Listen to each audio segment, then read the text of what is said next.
What is up, CG Cookie citizens? Welcome to this stream. Got started at exactly 2 o'clock my time. That's the second stream in a row. Feeling pretty good. Like I have the setup down, which feels great because it was rocky for the first few weeks. Awesome. I'll get right to the question from Jay Baina. What is the goblin holding? I'm curious. I'm pretty sure that's a piece of candy corn, which would mean that the goblin is super tiny, you know, like yay big, I suppose. Okay, great. Yeah, so what are we doing this time? We are continuing the Goblin sculpture series, and this is the 3rd episode.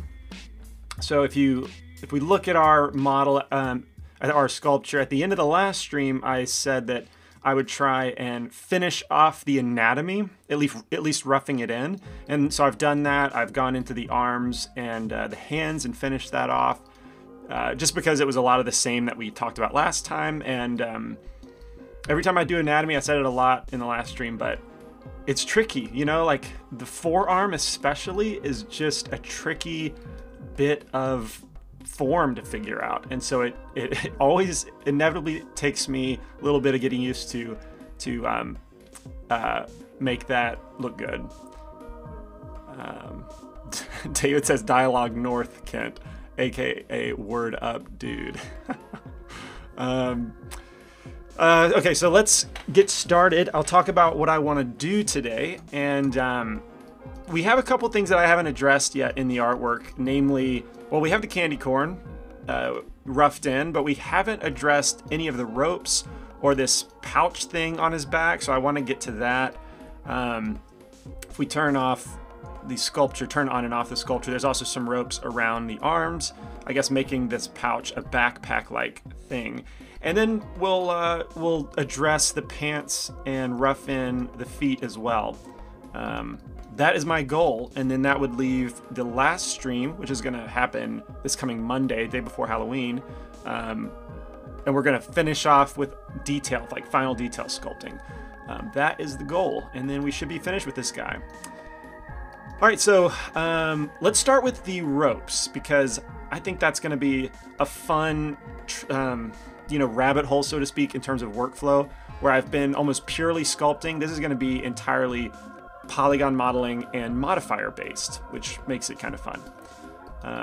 So we're going to create a rope, and I'm going to start this by creating a circle and changing the vertex count to 8 vertices. I want to keep it fairly low poly because there's going to be a lot of geometry that's going to come from this. Let's go into local view on this circle, and we'll go to the top view, orthographic, and I'm going to tab into edit mode and move all my mesh elements in the y-axis, but I want to leave a portion of the circle still eclipsing, this hemisphere where the x-axis is. I want to leave that overlapping, and then I'm going to, duplicate, but make sure I'm using the 3D cursor as my pivot, Shift D, and then immediately hit RZ120. And actually, I'm going to undo that. I'm going to move it further down. I don't want that much intersection. Let's do this right here. A little bit more. And then again, Shift D, RZ120, and then Shift R. So that duplicates and then rotates 120 degrees, and Shift R simply repeats that operation. So we have these 3 overlapping circles, all part of the same mesh. And now if I go to a modifier, let's add screw. Where is that? Starts with an S. And let's shrink down this other UV image editor. See, question from John. Is this goblin a more difficult sculpt than the creature course? Maybe a little bit, because with the creature course, I sculpted symmetrically the whole thing, and it wasn't quite, it had like very smooth leathery skin, as I recall it, so it didn't have, if we look at the goblin artwork, why is that not working? Okay, if we look at the goblin artwork, there's a lot of little like hairs and bumps and fine details that Tim penciled in here. It's also got really extreme proportions, like really pointy ears, pointy toes. So I consider that to be a little more difficult on top of sculpting it in pose. That just kind of makes it all a little more advanced in terms of pure sculpting. This one's not really made to be turned into an animated character. It's just going to be a sculpture. I think I'm gonna, don't tell Tim, but I kind of want to 3D print it and give it to him as like a going away present. Going away, he's still gonna be plenty involved with us, but I think I'm gonna do that. So I'm just creating it to be a sculpture. It'll be printed out, and that's kind of it. I don't anticipate doing anything further with it. So when I'm approaching something like that, sometimes the techniques can be a little more advanced, heavier on the sculpting side of things. All right, so back to, let's see, back to the screw modifier. The first thing I want to adjust is the screw setting, because right now it's got a ton of overlapping geometry, but as soon as we crank that up, we start to see what the modifier is doing. Also, my normals are inverted, so there's a handy flip option in there. And what it does is take those 3 circles and it extrudes them up in a spiral pattern. And that's going to give us a rope, and or at least a chunk of a rope that we can then easily duplicate along a curve path. Let's see, David is saying, did you set up the camera in perspective view like you did with the AAA robot? I missed that first episode. Yes, exactly. Well, I actually started the stream already having set that up, since I've done that so many times throughout different training. I thought that was at least one of the things I could skip and kind of fast forward through. But yeah, same exact process. I always, when I'm trying to match a piece of artwork, I try and set up a camera that closely resembles what the artwork was painted in. All right, so I've got the screw modifier started. Let's add a subdivision surface modifier and increase the view count to 2. And this is again, like we've got a chunk of a rope that we want to parent to a curve. So let's add that curve, Bezier curve. It's down here at the bottom. Let's scale down this rope a bit and then hit Control A, scale. Whoops. Let's not do the Control A. I tend to make that a habit just because sometimes it can get really wonky when you leave transforms, but in this case I'm going to leave the transforms. It's going to work out a little better.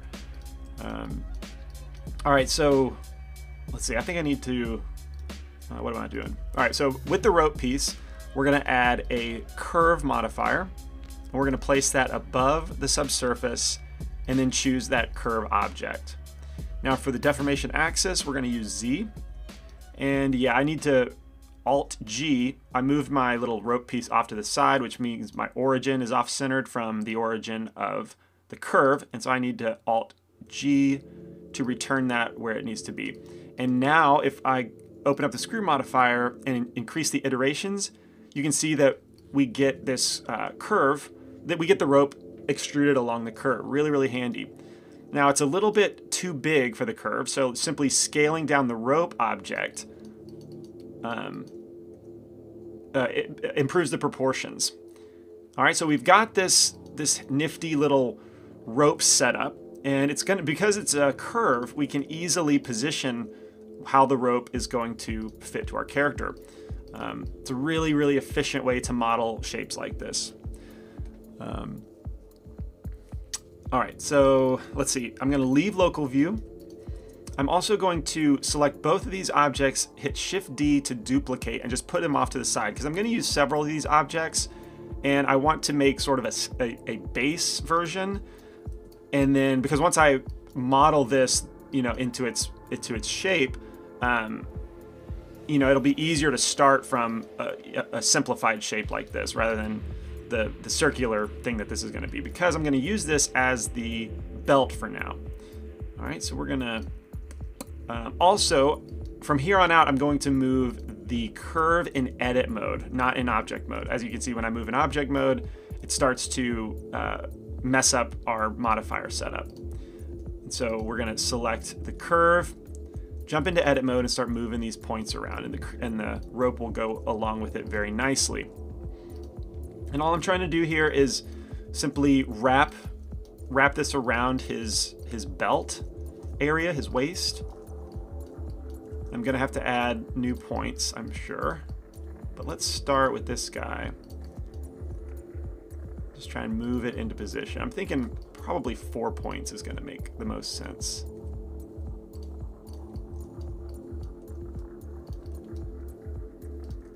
And then simply E to extrude. But when you extrude, it's not going to give you... Oh, I need to turn off proportional editing.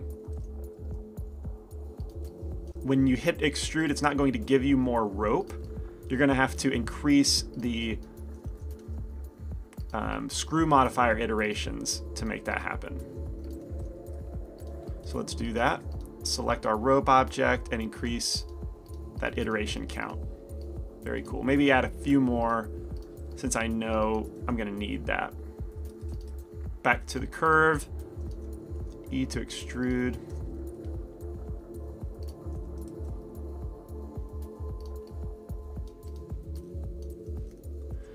This is the kind of stuff that really spoils you. If you do any like real world modeling, so to speak, or carpentry or anything like that,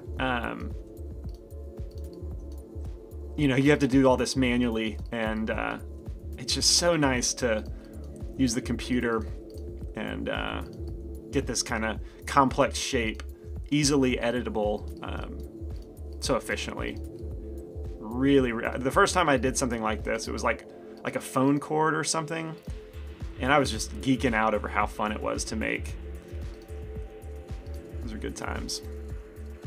All right, so what am I gonna do about the knot? You really don't see any of this, I don't think. Let me see. If I recall correctly, let's go to local view.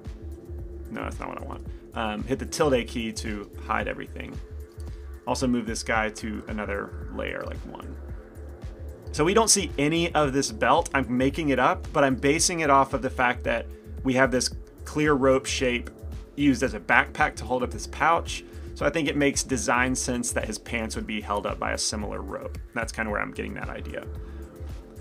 A question from David: can you cut a vertex in between 2 others with Control R on a Bezier curve? I don't believe that hotkey works, but let's try it. Control R, no. You can select 2 edges and hit this subdivide button, and that will give you a new point. Or you can select all the edges, hit subdivide. Basically, it adds new points in between existing selected points along a curve. So not the same hotkey, but you can get similar, like the same functionality with a different tool.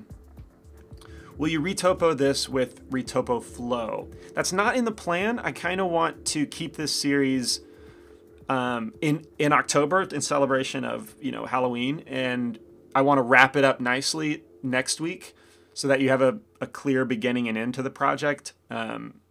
And retopoing would just prolong it, and it's something that I've already taught before, so I'm planning on bookending it after finishing the sculpture. All right, where was I? I'm trying to remember what I was talking about. One thing about editing curves is the normals can get in the way and make it just overly complex visually, so I like to turn those off. And let's just go back to creating the rope. Let's hit the tilde key to turn on all my layers. And let's go back to creating this guy.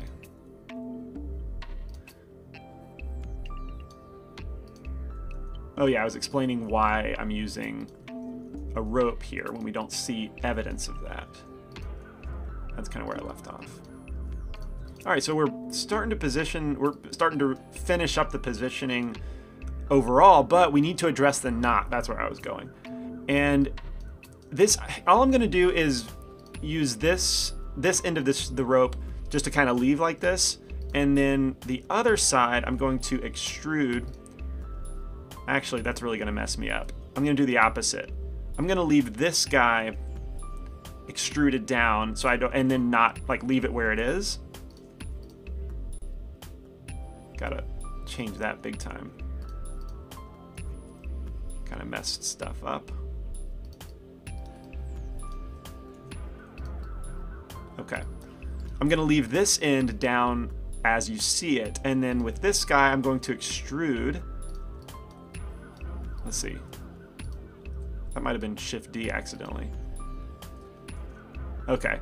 And with this guy, I'm going to kind of wrap around this other side of the rope and just do a faux knot. Basically, I want to add this bunch of rope right in the middle to represent a knot, but it's not going to be actually like what a knot would be tied like. That would just be a little hard, in my opinion, to do with extruding vertices or control points. All right, so I want to wrap this around. It's going to get a little confusing, but it'll help if I have more iterations for the rope. Let's say like that. Maybe that'll be enough. Okay. Maybe I should hide these control points. I selected this first one, then Control plus to select, to grow the selection, and then hit H to hide those. That way I don't interfere with them. Don't worry about accidentally selecting the wrong one.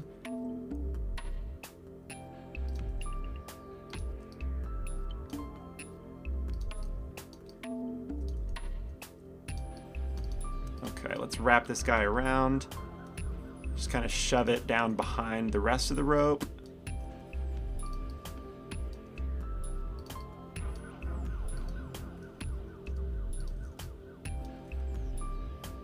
And then make it poke out of the bottom. There we go. I think that reads well enough like a knot. Cool. All right, so that's a rope. And that's fun. It's easily editable if we need to, but we've got a couple other rope objects to create, and one of them is based on the pouch. Let me see if I'm missing any questions. Omar remembers the phone cord tutorial. Yeah, there were 2 of those. I appreciate you saying those were good. I had a lot of fun with those. Just kind of stumbled on that rig setup, and kind of back in the day when I had so much to teach that I hadn't taught yet, and it was like tutorial after tutorial, new topic after new topic. But 4 years into it, I've kind of taught. I'm getting to the point where I'm like reteaching what I've already taught, which is kind of lame. But anyway, that was kind of a good season when we were just creating all kinds of tutorials. Let's see. I usually use nurbs curve for ropes and wires. It's a bit easier to make a knot with them. Oh, okay. So you don't use Bezier.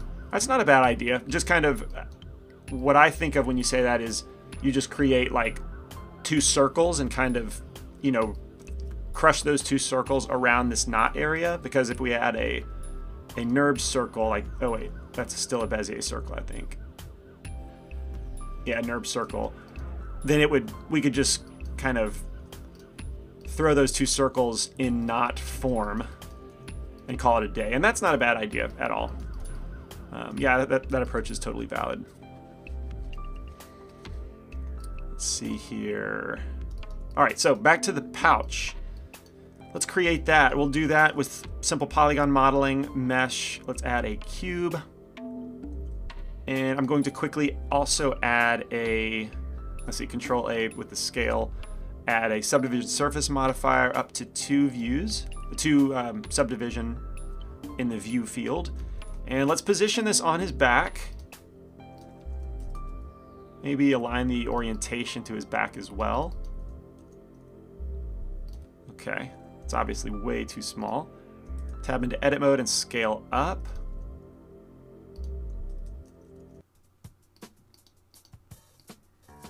Okay, on the top face, let's remove that and start to create the actual pouch shape by extruding, scaling in, sliding this edge down. Now it all sort of needs to come down. And I'm making sure to keep local orientation, so when I'm trying to move the edge down, I'm hitting G, Z, Z. Z twice to make sure it's locked to local editing. All right, still too small of a pouch object. But I don't want to make it penetrate too much into the back. Whoops. Let's see here. Let's just get the rest of the shape up top before I worry completely about scale. Add a couple holding edges.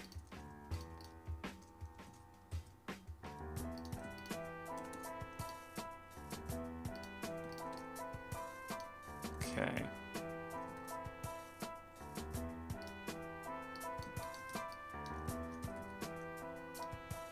Let's see if we can't make this match the alignment in the art a little bit better. I think I need to make the mouth a little bit bigger.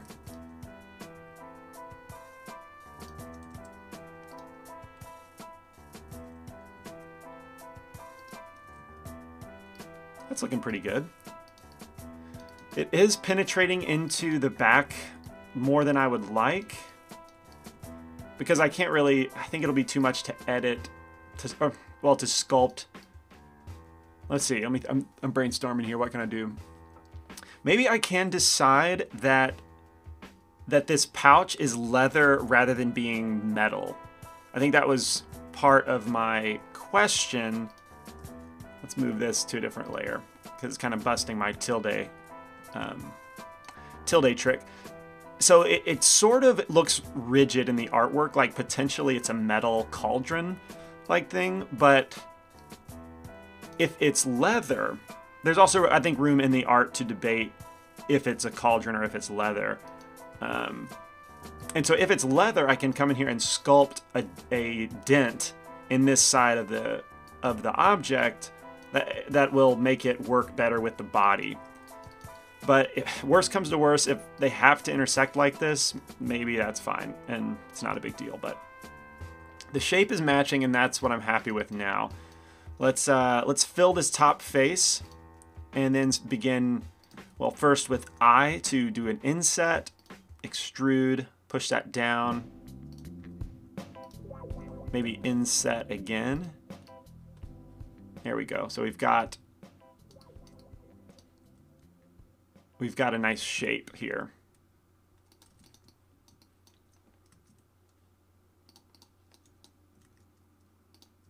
Okay, add some holding edges. Give it a little bit more of a hard edge. There we go, it's looking pretty good. Now what about, okay, the orientation to his back is still good. I like the way that looks. It's matching the art.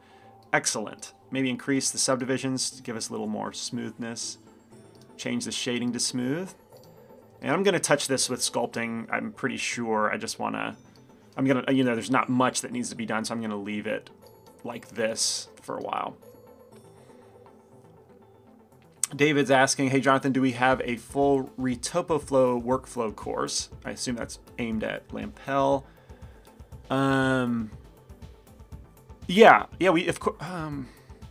Yeah, we have an introductory to retopology in general. We have a ReTopoFlow course, which is what you're asking. So yeah, we do. I'll find that real quick. Let's see, Blender. All right, let me search ReTopoFlow.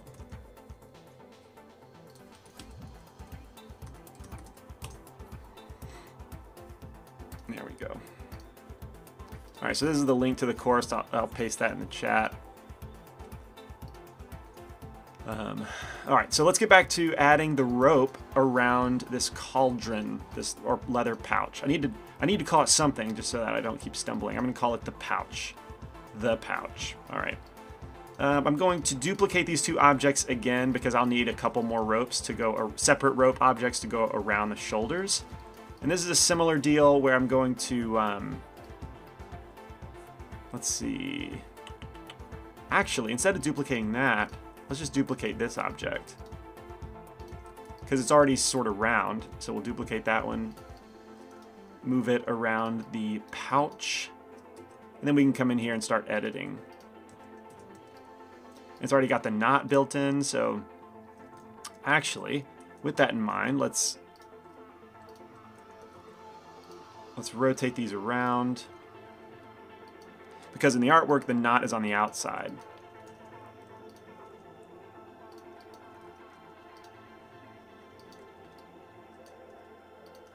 Really stinks having the object origin way down there. Oh yeah, I'm supposed to be moving this in edit mode anyway. Let's try that again. All right, so I duplicated these, and one of the curve objects I need to move this way. Oh, Alt-H, unhide my other elements. There we go.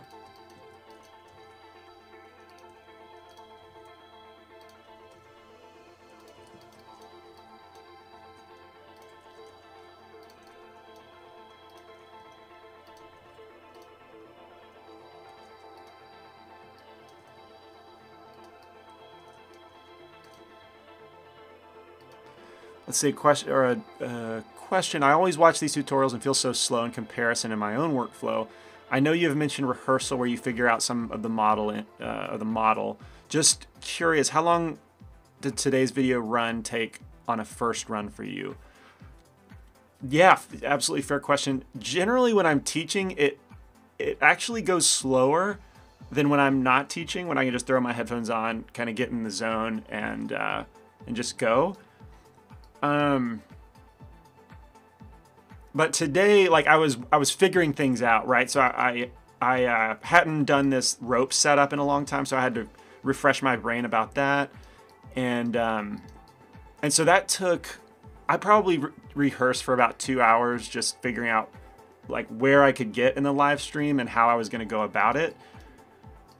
But courses, they take a lot of rehearsal. I mean, it's not uncommon. Like the robot course probably took me, all said and done, from when I had the idea to when I released the course, that was probably 3 months worth of like figuring out good workflows, actually rehearsing what each lesson would be, and then recording the actual lesson, editing the lesson, because there's a lot of ums and mess ups and stuff that I got to cut out. So over the years, we've really tried to upgrade our teaching quality, cram the most amount of information into the shortest amount of time. So it's a pretty big process, but if I were to sculpt this character from start to finish, I would, and I was just working, I wasn't teaching or doing a live stream or anything, I would expect this to take probably about 2 days. So maybe 2 8-hour periods. If I wasn't done in that amount of time, I would consider it a slow going. But like, I mean, I've been doing this for a decade now, so you end up getting faster. You really can't help it, but figure out better, smoother ways. For example, from rehearsing today, I created this waist rope first, and then I duplicated, which you saw me start to do. I duplicated this setup first, and went ahead and did this portion around the pouch. But just doing it again for this stream, I realized it's way more efficient just to duplicate this, since it's basically the same shape. So that's a small example that happens all the time. As you iterate your workflow, as you repeat your workflow, you figure out how to make it more efficient, and not even because you feel pressure to do that, just because you want to get it done faster. So if you feel slow by comparison in watching the tutorials, I mean, I would guarantee that you're going to get faster. Is it going to be faster tomorrow or in a month? A little bit, yeah. But after a few years of doing this, you're going to be really quick. So do not be discouraged. Practice makes perfect. I know no one likes to hear that, but it does. Cliches are so true. More and more they seem like absolute truth to me lately. But especially in having a kid, like, gosh, all of them are so true.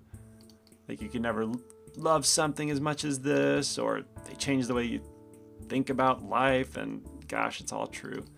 But anywho, why am I talking about cliches? All right, let's get back to, I'm positioning the duplicated rope here, and just positioning it so it looks right. I can just select all of these points up here that make up the knot. Let's bring those out. And actually, I need to rotate it around. to match the art because the knot was in the wrong position. There we go. Now the knot's correctly positioned.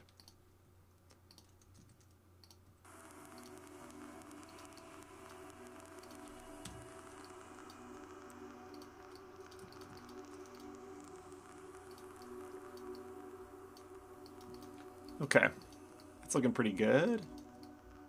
Maybe this is sticking out a bit much. Okay, that's looking nice.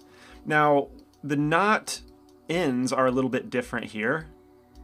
One of them needs to be sticking out like high. Okay, it can be this one, I think. Here we go. It's also not nearly as thick as it needs to be. Okay.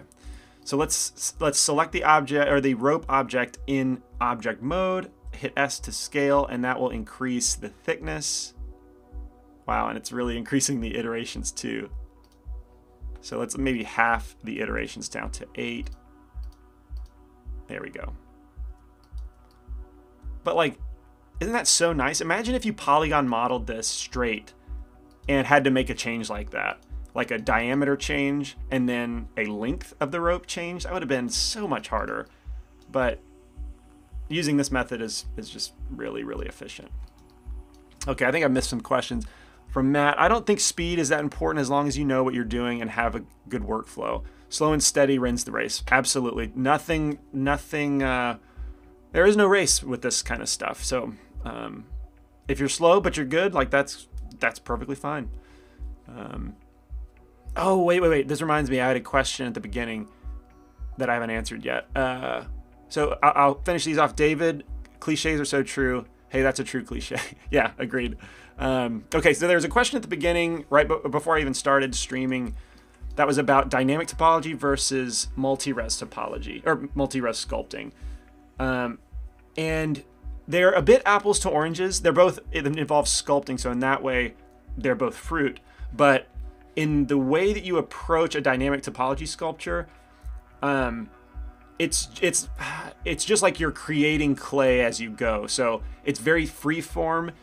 And so like I'll start from a sphere and you can just, drag out some arms, you can drag out a head, and all the topology is consistent. That's amazing about dynamic topology. If we go into wireframe view, just look, all the topology is super triangulated, but it's consistent in size, and that is very important. With a multi-res sculpture, if you, for example, let's just take a UV sphere. I know I've taught this in a course before, but I'll try and make this quick. And I add a multi-res modifier. Let's just jump the sculpt value up to 4. Let's crank it up pretty high. I guess I have to subdivide up to 4. There we go. Jump into sculpt mode. And if you try to drag out an arm shape, like a tentacle with a snake hook brush here, it looks okay. This is such a classic example. I feel like I've seen this 100 times. But sorry if you have too, but it's a good reminder. When I zoom in here, even though the geometry looks really smooth and high density, once I start pulling it out, it's stretching more and more and more. And this geometry is not sculptable, or it's really poorly sculptable. As you can see, clay strips is just busted. And so that's why you can't really treat a multi-resolution sculpture the same that you do a dynamic topology sculpture. But with dynamic topology, the viewport gets slower because it's like pure geometry. Whereas with multi-res, it can handle much higher polygon counts. Like I can keep subdividing this and the viewport will stay workable longer. Because of the multi-res system, I think Blender can reference the lower resolution sculpts, lower resolution levels and stuff. Anyway, the point being, multi-resolution can sculpt higher polygon counts than dynamic topology. So the way I use them together is I'll sculpt, 75% of my character with dynamic topology, all freeform. And then once I need higher frequency detail, I will retopologize that dynamic dentopo sculpture and then sculpt multi-res on the retopology. I hope I didn't lose you in that explanation, but I've taught that a few times on CG Cookie training, so I recommend referencing some of that. I'm trying to think off the top of my head. If anyone in chat knows, please post a link. That would be really helpful. But the robot, I did that. Oh, no, I didn't. I did not do it with the robot. The realistic character is the one that comes to mind immediately. Okay, well, multi-res keeps topology consistent based on the base topology, yes. But like if I, as you can see here, let's see, go back to, just look at the color here. Like you almost can't see through in wireframe because the density of the mesh is so tight. But as I pull the geometry out, I can start to see the gaps. And the further I go, the more gaps we'll see, because I'm spreading out that topology. So relatively speaking, this, whoops, let me hang that up. The topology, each size of the polygon is much bigger over here than it is over here. And that's what I mean by like inconsistency. Whereas dynamic topology, when I pull this out, all polygons are the same over here and over here. I hope that kind of answers it and I didn't beat it to death.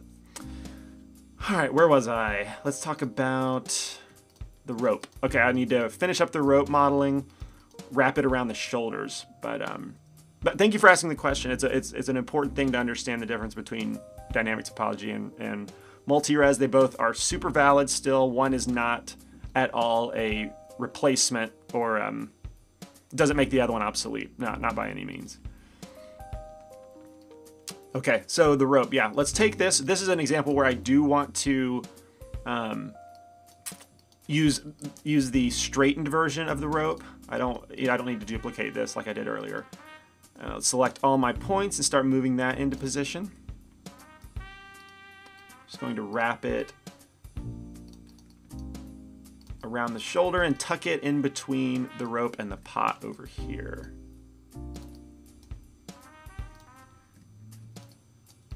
That looks convincing enough. Just try and slide it into that intersection. And then we'll need to extrude this way.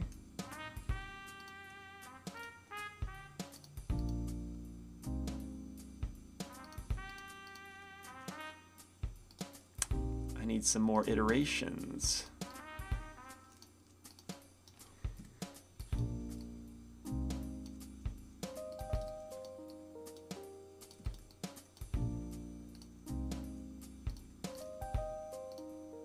Okay, let me increase the iterations.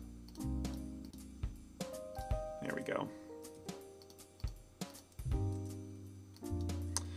All right, so the base shape is there. We just need to tighten it up. We want it to appear like there's tension on the rope. You know, we don't want it to look just sort of floating there, but we want it to be tight against the shoulders, tight against the body, and then taut as we go down into this crevice here.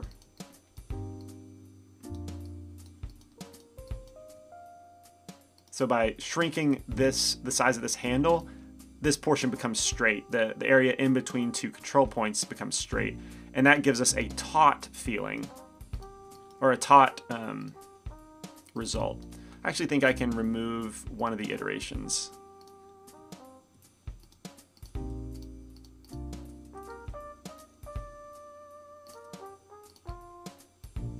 There we go.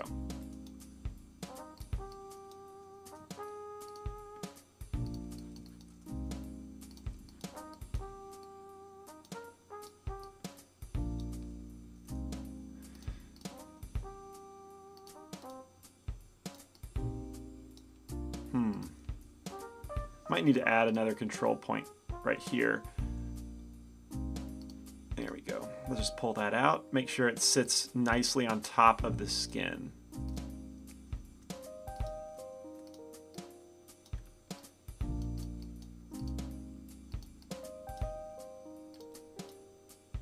Okay, cool. I think that looks great.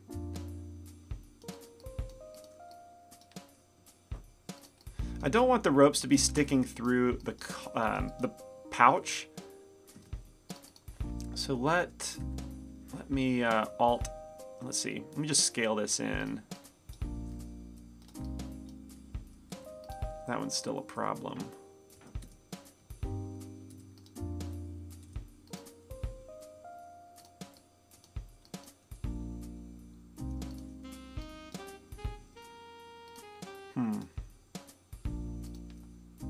That one really is being a problem.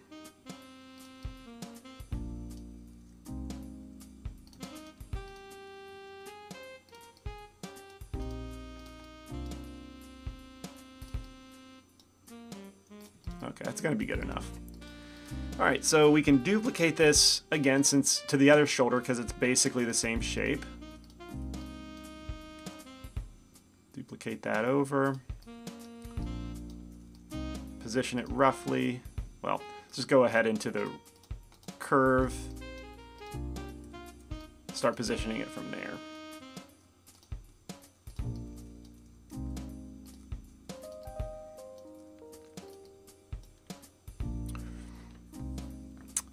John says that clears a lot up. Excellent. That is fantastic. Glad to hear it.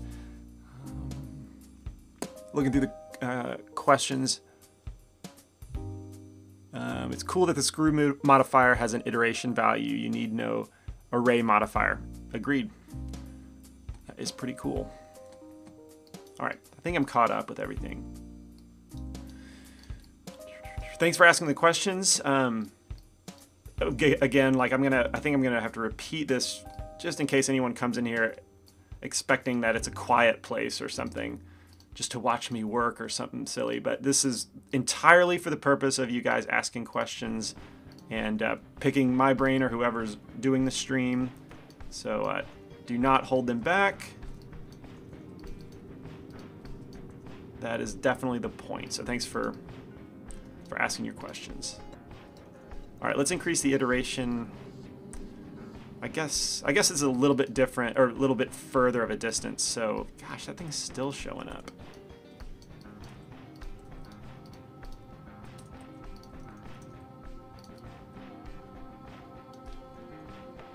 There we go. That was just really bothering me. All right, let me increase the iterations to 8. And then we're almost done with the ropes. Once I get this positioned well.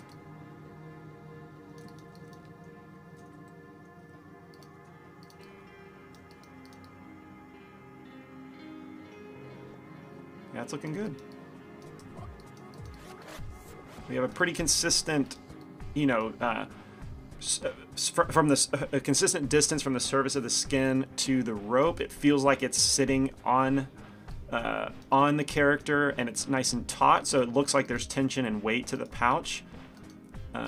If these were a little too floaty, that would ruin the illusion of that. Excellent. So we've got ropes, and we're already 43 minutes into the stream. All right, so let's continue on then. Although one thing I will do, no, I'm going to do that later. Never mind. I want to show you how to. Since I said I was going to 3D print this, I want to show you how we can turn this rope into a printable mesh, because with the objects, you know, the 3 circles intertwining and intersecting each other, that's not printer friendly, so we'll need to convert that down the road. But for now, I'm going to leave it editable in case I need to revisit those shapes. Showing us the ropes. That's a good pun. That's really good. Wish I'd come up with that. All right, let's. How about the candy corn? While we're on non-body pieces, let's look at that and see what we can do there. One thing that I know is a problem is how much there's an intersection right here under the armpit. I think what I can do is, let's see, with this middle edge, I'm going to Alt-S and push it out, and this will give it more of a curvature on the edge. And then select everything and select and scale it down until that fits more nicely in there. And then, you know, just push and pull verts to try and like shrink this side. I don't want it to feel, I want it to feel hard like a piece of candy corn should. but I also, I don't know, it needs to make sense. And I don't think I can like further dislocate the shoulder to make that make sense. And then by sliding this edge, I don't want it to be quite so razor sharp up there. Okay, that's looking good. Let's increase the subdivisions. Now, how does that respect the art still? Okay, the candy corn. Oh, that's interesting. So the candy corn is also more, it's not so rounded on this back edge. So I need to move that forward like this. And then I think these points, I also need to move forward. Yeah, we can see that in the art.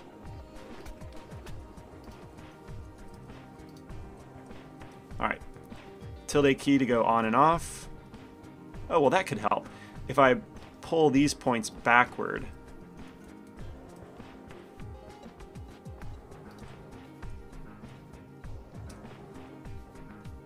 what am I doing?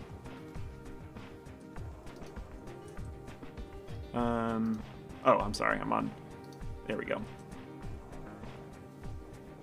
Okay, that's pretty good. Maybe pull it back a little bit more.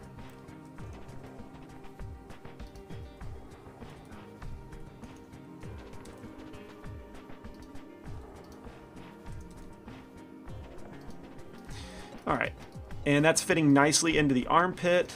There's a little bit of intersection, but I think it still makes sense.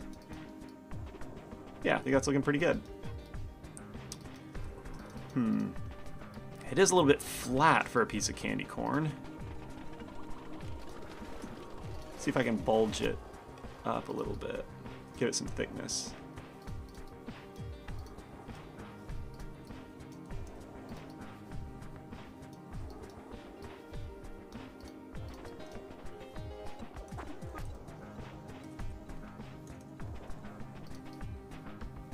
Okay, that'll be good.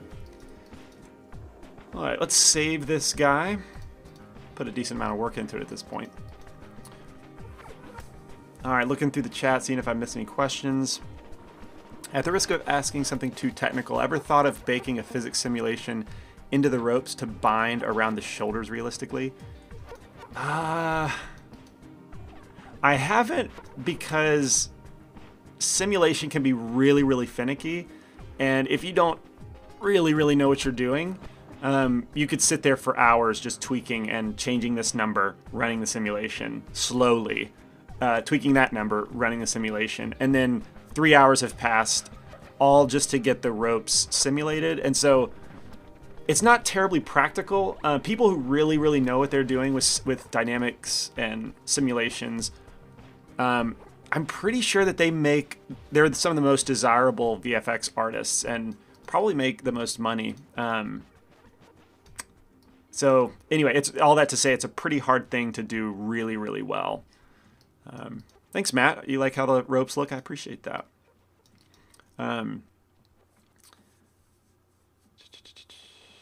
Let's see. You said the goblin is tiny. Is it possible he has a huge candy corn?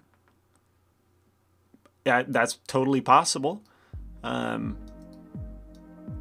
Yeah, that's totally possible. I like the idea of him being smaller. You know, imagining him in real life, a little critter. I think that's kind of fun, like a Smurf. They're pretty small, aren't they?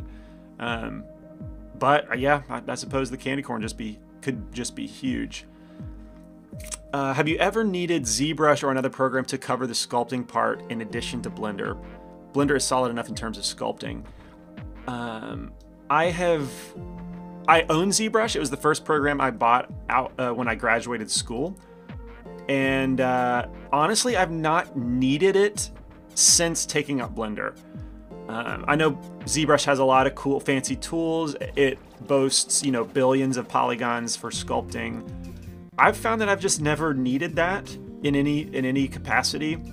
Granted, I'm not working at like Weta Digital and sculpting by hand, you know, the pores in Gollum's face. Maybe you would need billions of polygons for that. But I've found Blender to be more than enough. Is it the best sculpting package? No. Is it completely Capable? Yeah, I would say it is. I'm just based on my own experience. I have played around with ZBrush's Q remesher, or maybe it's called Z remesher now. But for auto topology, based on like curve guides, I have played with that, but I've never needed it. I just, you know, wanted to play with it. I would love to see Blender do something similar, but that's a long way of answering. I find Blender to be completely capable in its own right. Never needed ZBrush. But I do think ZBrush is the better sculpting package. I mean, that only makes sense. It's completely devoted to sculpting. All right, well, in the last, let's see, I wanted to go like an hour and a half, so we have about 40 minutes left. That's going to be enough time to address the pants, because those will be pretty simple to sculpt if we take a look at those. Maybe spend some time on the candy corn, add some of the texture and ridges. But first I want to get to the pants. So let's hide the candy corn, and let's name some of these objects. Because the naming's going to get away from me. But that's boring to watch. I'll name it later when you're not watching. All right, so we'll go to our character here, and I'm actually going to separate the pants just to make that appear like they're separate, because trying to sculpt them as one object can be a little difficult. But I want it definitely to appear like the pants are separate. So I'm going to tab into edit mode. I'm going to select the geometry. Let's go into local view as well.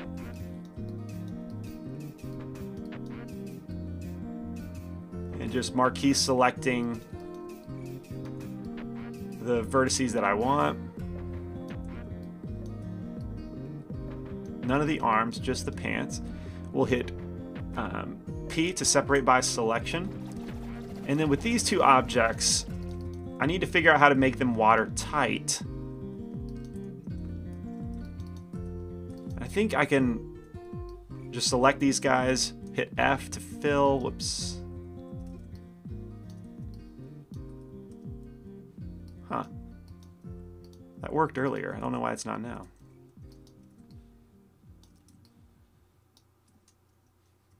That's weird. Maybe get rid of this guy.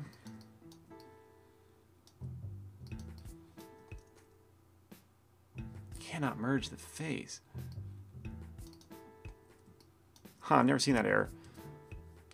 Let me read the chat. I bet riggers are one of the most wanted people. That is a nightmarish process. I think that they're maybe equal to VFX artists, so like simulation artists, but I would actually, they're at least second place, I would say. But yeah, definitely coding their own tools opens up, you know, their potential, their career potential. When I worked at Real Effects, I knew a guy who started out as a rigger, and he was good and everything, but then his ability to code tools moved him over to like the pipeline department. And from there, he wrote a tool for a feather system that actually got him a job at Weta. So yeah, to Lampel's point, riggers certainly have good career potential. There are a lot of modelers out there, so it's a little bit harder as a modeler. Oh, that's what it's doing. I don't want it to do that. Let's try it. So this is frustrating. Earlier, I was able to just select these verts and fill without it trying to merge the faces. Ah, that stinks. What am I gonna do? Let me see if I can run a Boolean. So the problem is, for dynamic topology to work really well, I want this to be a watertight mesh, and right by separating it, it's not watertight. And of course, when it worked perfectly the first time in rehearsal, now it's not working at all.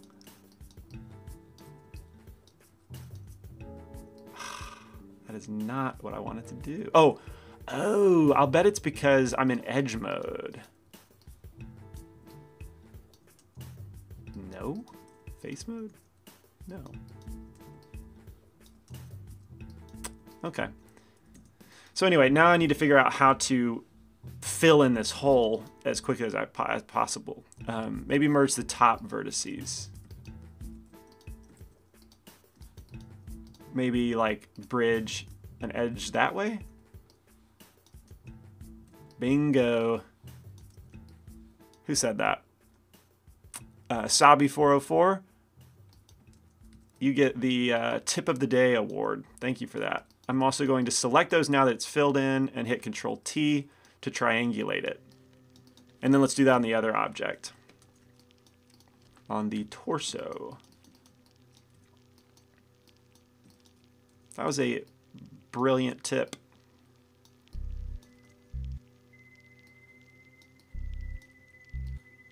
But see there, it worked fine. Like I didn't need to bridge them.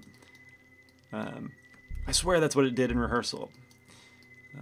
All right, anyway, with those triangulated now, I wonder if this is going to be usable. Let's go to sculpt mode. I'm a little worried about these jagged edges. Let's see, I'm going to turn off smooth shading and let's go to inflate. Switch over to my pin. Are you excited for Retopo Flow 2? Yeah, I am excited for it. There is a caveat for me though, and that is, since I can't, I'm going to switch to subdivide collapse to try and rectify this horrible topology on the edge. Okay, this is working well. I'm excited because I think the tool's amazing. I love to see the development and see Jonathan, you know, like lead that and it become this really respectable tool that I'm pretty sure even, you know, non-Blender artists are using it kind of as a replacement or an alternative to like Retopo Gun or Topo Gun. That's what it was called. So it's an awesome tool, and in that way I'm very excited for it. If you haven't seen the demo live stream that I did with Jonathan Williams, said totally check that out. It will get you excited. The caveat is I don't use the tool because since I teach this stuff all the time, I don't want to get dependent on a tool that you have to buy, and so I just retopo with existing tools, and unfortunately that practically works itself out that I'm not using his tool set, which is a weird kind of, which is a shame basically. And I haven't done a lot of 3D work on my own in a long time, which means I don't have a reason to really do much with my own personal workflow. So it's an amazing tool though. You need to take a look at it if you're interested. All right, let's go back. Let's leave local view. Let's hide the candy corn. All right, so now we've got a really nice sharp separation here. If we go to the pants and begin sculpting, I want to pull out a lip at the top. And I think the best way to do this is going to be, let's see, I'm going to mask out an area with my mask brush just at the top here.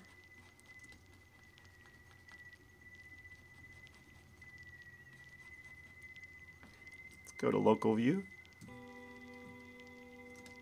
Oh, I need to actually address the bad topology from the fill. That can be done really quickly. Inflate brush and then just smooth out. Might need to tab into edit mode and get rid of that guy.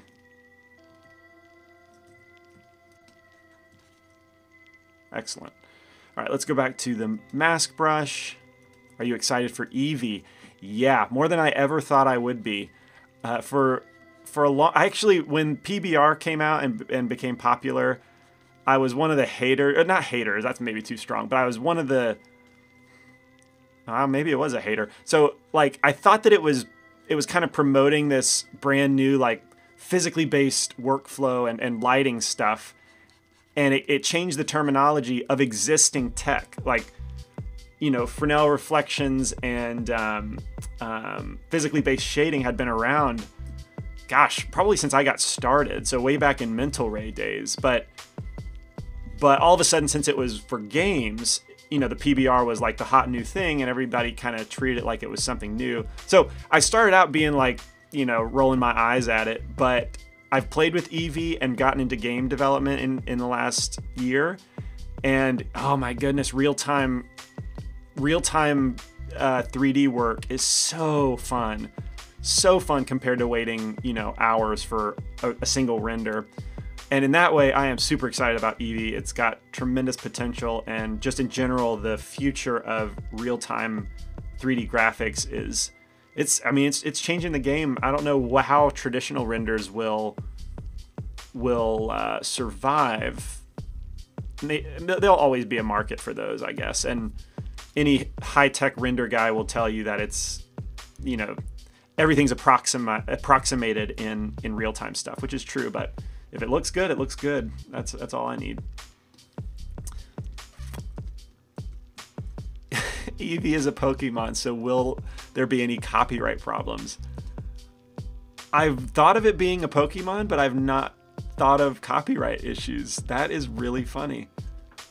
I don't know. Potentially. I wonder, surely they've thought of that. That's really funny. I have no idea. So Omar's, that is the going got the mechanic effect. I swear, Mr. Mechanic, my car was doing that noise. I'm telling, yeah, exactly. Yeah, from the tool working earlier. Man, so often, maybe it's another cliche for online education, but so often that happens. I'll rehearse and then I'll record the tutorial and the same thing does not work. And it's so frustrating because it's like, what? I mean, I did the good thing of rehearsing. Like, why did it not do its end of the deal? You know, come on. So yeah, it's funny how that ends up working out. But there is no proof that you're the only one that knows if you did it right or not. So yeah, it's a funny thing. Totally the mechanic, yeah, or my dog ate my homework kind of deal.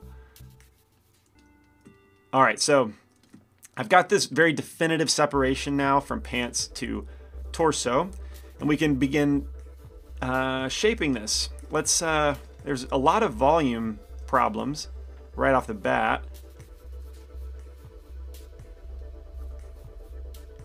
So I can make that match here in the art or from the camera view.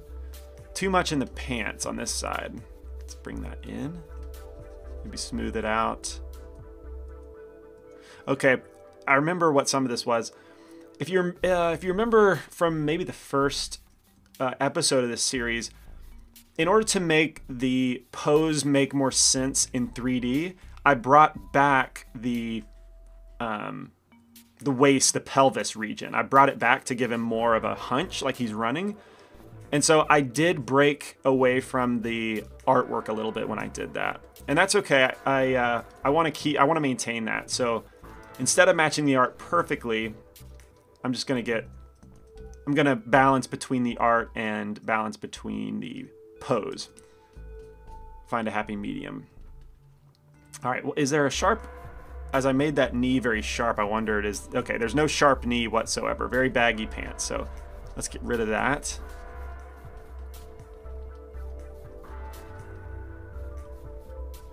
And I'm just going to lightly touch the rest of the geometry on the pants.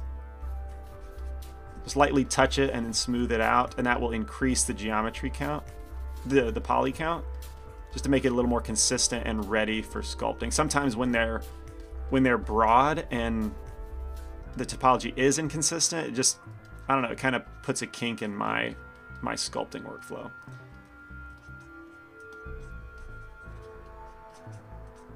Whoa, look at that. It separated the heel from the ankle. That's interesting. I guess I'm gonna have to worry about that as I do this. Never run into that problem before. Will a hard surface sculpting for the pot be next stream?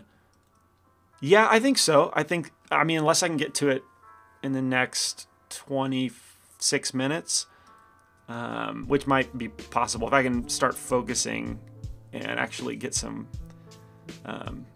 stop talking so much and get some real work done. Maybe this stream, but at least by next stream. And it's not going to take much. It's going to be really simple to get that shape the way I want.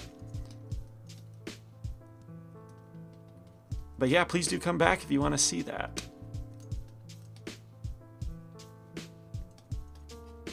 All right, so I've got the general volumes worked out. I think I'm ready to add the seams. And I'm just gonna, I guess, eyeball it. With my crease brush, I'm just gonna start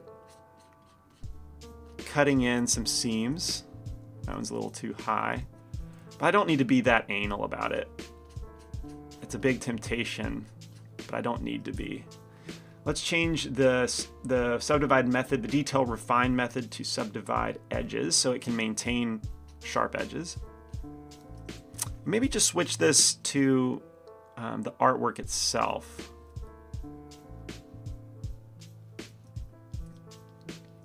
Without a model in front of it, and I can just eyeball, you know, where these seams need to happen. Let's increase the detail size to 5 as well, just to give it more geometry in these areas. I'm going to eyeball it first.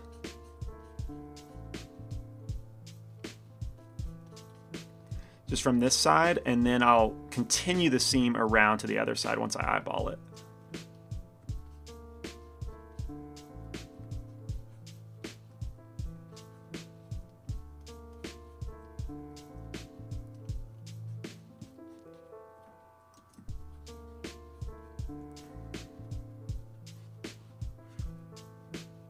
Oops. I accidentally resized my window.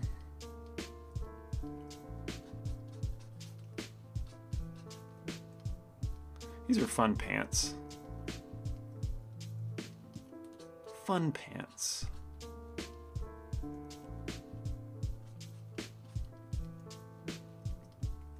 Not sure I've ever said that phrase before. All right, now we'll continue around to the other side. Could be tricky getting them to line up.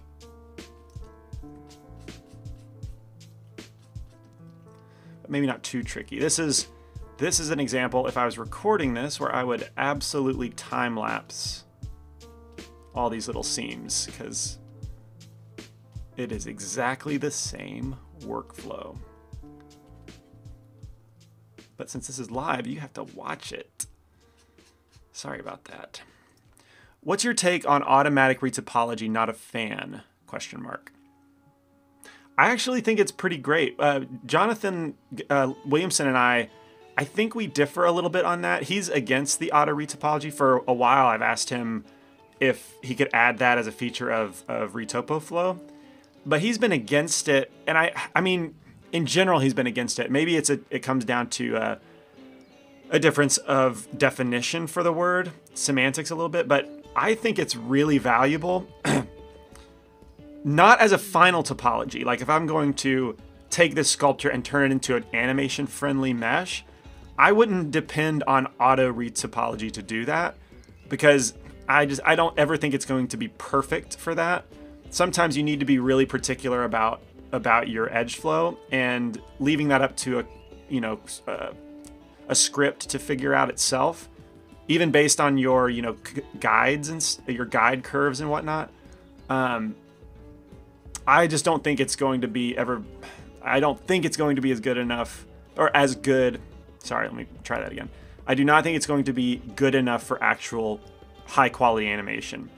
A quick and dirty job, sure. And like when I was saying, if I wanted to sculpt really, really high frequency details, like pore level details on this character, I wouldn't do it with dynamic topology, because that's just going to skyrocket the poly count and going to make the viewport really slow. But if I had automatic retopology, I would quickly auto retopo this and then begin sculpting that high frequency detail onto that quick and dirty auto retopo. And so for that reason, like, it would totally be valuable. Like, and beyond characters, imagine sculpting rock faces or a cliff, like where the topology really doesn't matter that much. like that would be great for auto retopology. So I'm still trying to get him to do it. Sometimes I think he gets what I'm talking about. He gets what I'm talking about, but I don't think it's a real high priority. I think it requires a lot of probably brain power, math, and so if it's not a high priority, it might not happen anytime soon. Almost done with these little seams. At least roughing out the initial shape. Now we'll go back and pinch it. I'm not going to do it all over the place. I don't want to bore you to tears too much more. Oh, I forgot one. But I'm going to show you like maybe one leg and then do the other leg off, not on broadcast. All right, so once I've got the seams roughed out, their placement, and pinched up nicely, making sure I have subdivide edges on, I'm just going to kind of plump up in between the seams. And this is going to give that impression of like looser fabric in between the sewing seams, which is what we see in the art. You can see this kind of plumpness in between seams. That's what I'm going for now. Escape.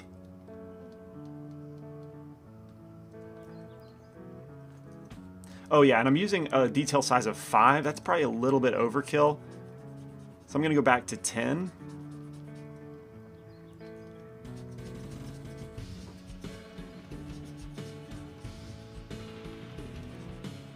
I can do this pretty quickly because it doesn't have to be terribly smooth. It is fabric, and it can deal with some. It can benefit even to have more lumpiness to it. So I just quickly start bulking this stuff out.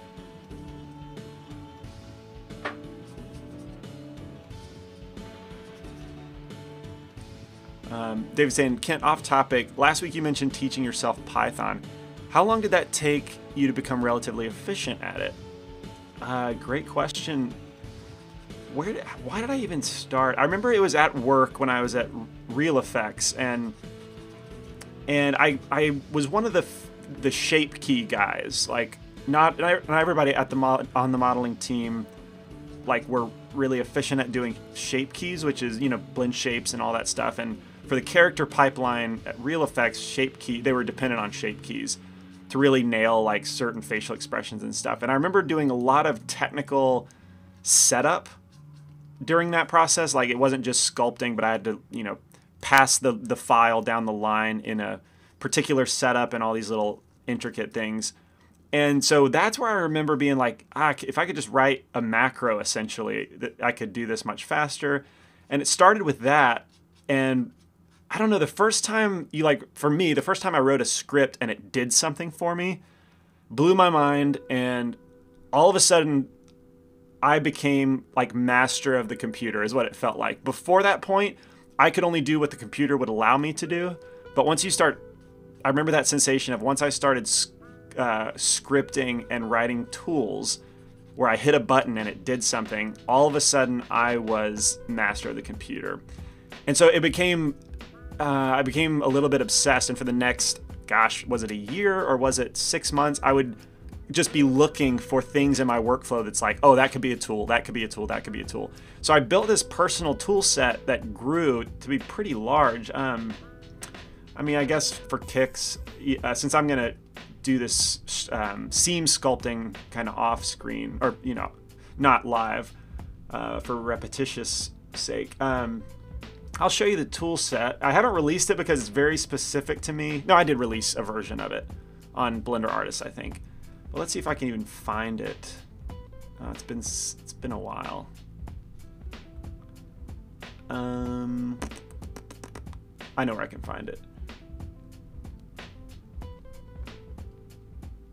I think. Yeah, here we go. From a previous version of Blender. 2.78. Blender app contents, resources. Here it is. Ah, not from a file. Ah, crap. Well, maybe I won't do that. I don't know why I have it nicely packaged. I don't want to take that much time. So I'm not going to show it, maybe in another stream. But anyway, it grew to this really large tool set where I was like had automatic renders happening based on the protocol of Real Effects and what they preferred, how to present models. I recreated that automatically in Blender. I wrote a tool for that, which I thought was really cool. A bunch of little modeling shortcuts and stuff. Wow, this is a really long way to answer your question. Basically, it was the reward of the payoff of writing a script and it save you time.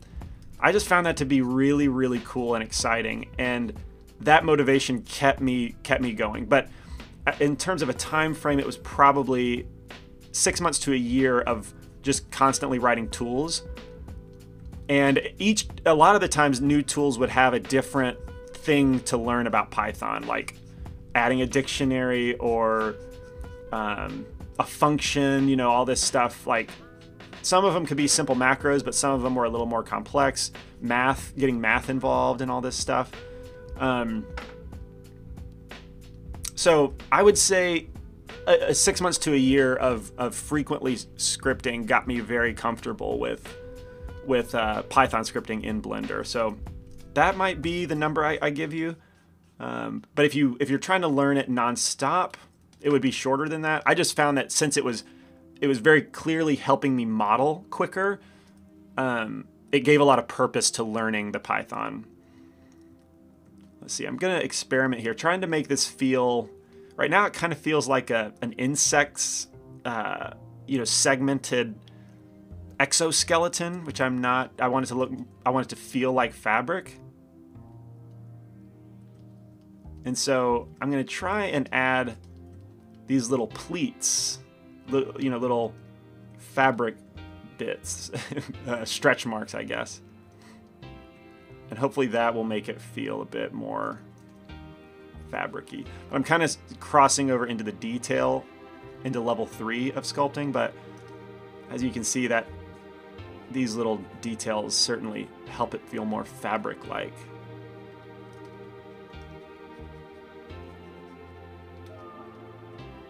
Yeah, it's feeling pretty cool. That's just a taste of what level 3 will be like. Cool. All right, now how about the feet? I've got about 13 more minutes. Let's save the file. Let's see. You can. Do you prefer organic sculpting to hard surface sculpting? They're very different animals. I think I need to be in the. I think I would favor organic. That's where I default to most of the time. Hard surface is a little tougher. So I need to be in the right mind frame to do hard surface sculpting. I have to maybe hype myself up a little bit to do that. I've always, leaned towards organic personally. David said, you can send it to me on Skype if you want. Where did you go to learn it? That could have slowed my progress as well. I didn't go anywhere to learn it. I would look, maybe I'd pick up some tips and tricks if I really got stuck, but 95% of me learning Python was just being in Blender and going to help Python API reference. That's really where I got most of my, just learning there. Also, if you go to the Python console, that can be helpful. It's a little funky and technical to understand what's going on, but I'm confident saying that I taught most of the Python knowledge that I have just by playing with it in Blender. Also, you can look at scripts in Blender and kind of reverse engineer them. But we've got some Python courses on CG Cookie. They would be really helpful, get you started on the right foot. I would recommend that. All right, so let's create this heel. I think I'll just pull out a portion with snake hook.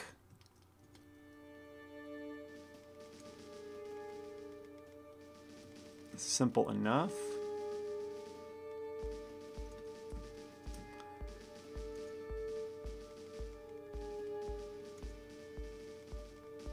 And then once I've got a big mass of geometry out there, I'm going to make it bigger than it needs to be.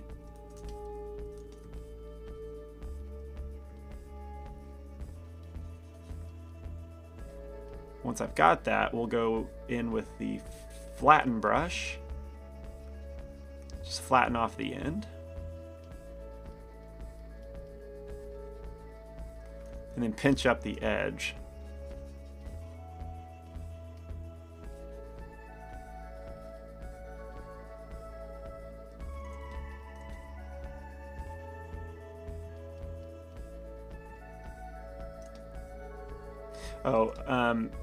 Also when it comes to the heel, the backside can be rounded, but this edge needs to line up with the sole, so it needs to be actually hardened and come to a corner there. That's why I was looking off to me. And then that will get us started on the hardened edge of the sole.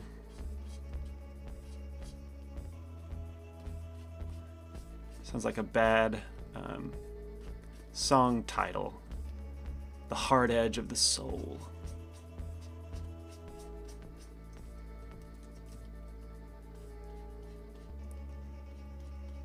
Speaking of song titles, I hope he doesn't mind me saying this, but David Frazier over there in the chat has a history as a bona fide rock star in the early 2000s, I believe, for the band called Outspoken.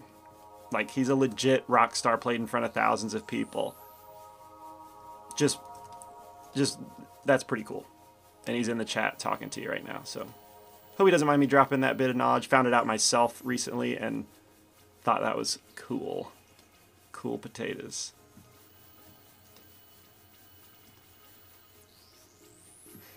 All right, I really spent a lot of time on that heel, but it's looking good. I'm happy with that. How does the size work out? Oh, let's change this back to the oh, it's huge. It's huge. Let's pinch it up.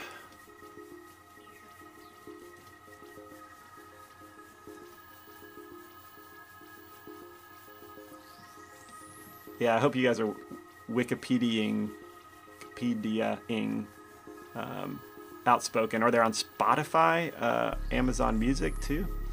Pretty legit. All right, let me, I really gotta fix these kinks in here because they're looking terrible. Let's go to snake hook. The snake hook, let's go to snake hook. And I'm gonna use the, I gotta figure out how to, oh, okay. It might help if I switch back to subdivide collapse. There we go. Yeah, it's helping. And subdivide, or the snake hook brush. Oh, iTunes. Oh, shoot. Oh, look it up on iTunes. And the band is Outspoken. Let me type that in.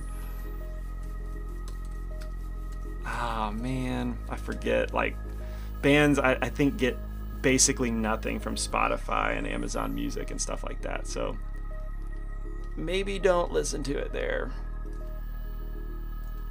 Gosh, sorry about that. Speaking of kind of the unfairness sometimes of putting your work online or whatever, today I found several of our courses on a pirating website, and that's always a humbling experience,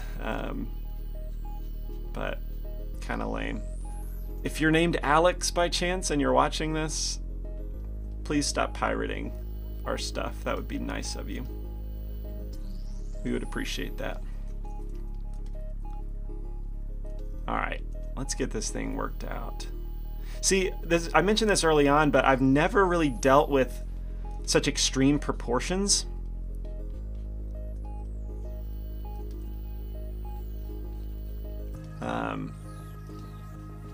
When it comes to sculpting a character like this, whereas the toe is basically like almost hair thin, but the head is massive.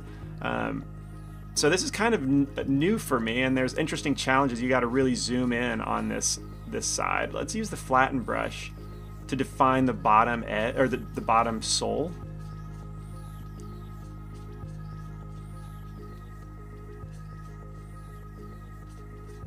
iTunes, bro. Oh, foot in mouth.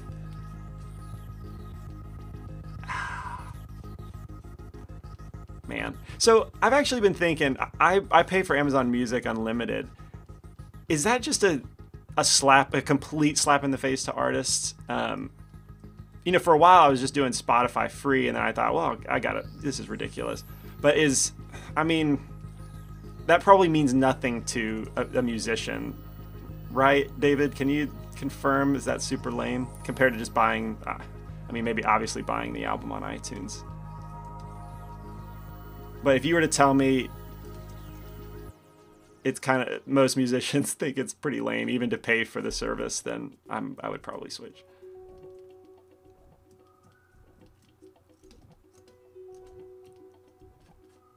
Complete slap.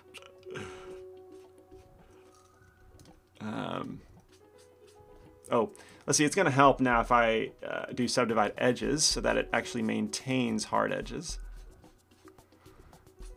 That was prolonging the process. Also, I've got about 4 minutes before I'm going to call it a day, and I'm pretty happy with the progress. This is, you know, where I wanted to get to. I think we're in good shape to finish this thing out, though I will probably touch the sculpture a little bit so that I can have the best chance to finish the sculpt during the stream next week. That's looking pretty cool. Yeah, I'll just do the rest of the leg on my own time, but yeah, once I get the legs done, then essentially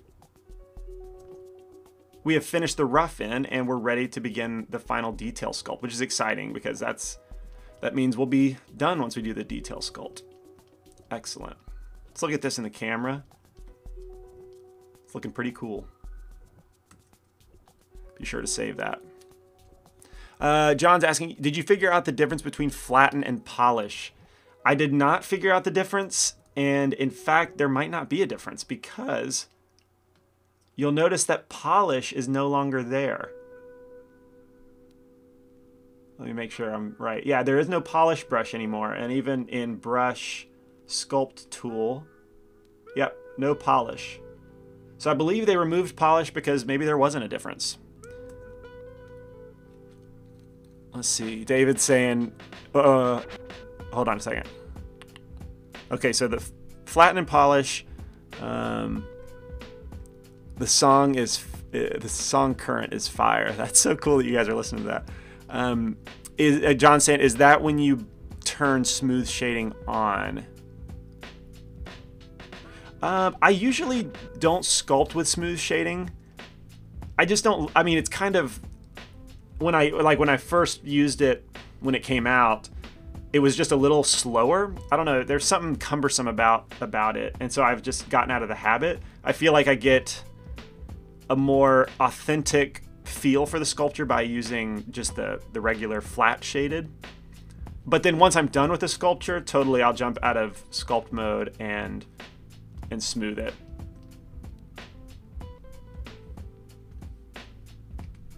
Do that for everything.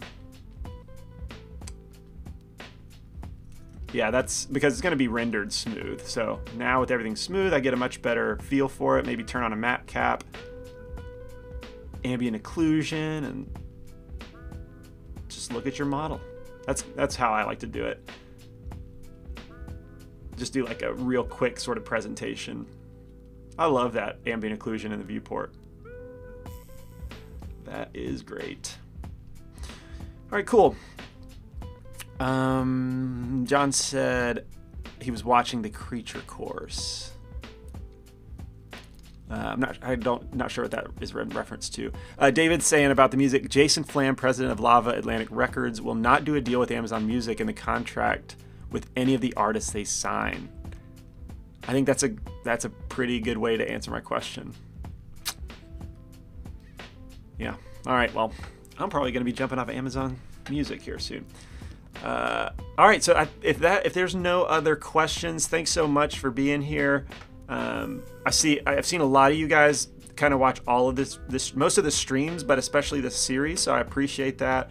I hope it's entertaining and most importantly informative, but I'm having a blast. Like I've said before that these streams made me nervous, but now I think it's really transitioned into like excitement, like butterflies for something exciting. So I'm having a blast with it. Thanks for watching, and I will see you next Monday, probably the same time, which is like 1400 to 1300 to 1430 Eastern time. But anyway, you'll find it like usual. So thanks. Have a great rest of your Tuesday, excuse me. Yeah, Tuesday. And yeah, I'll see you later.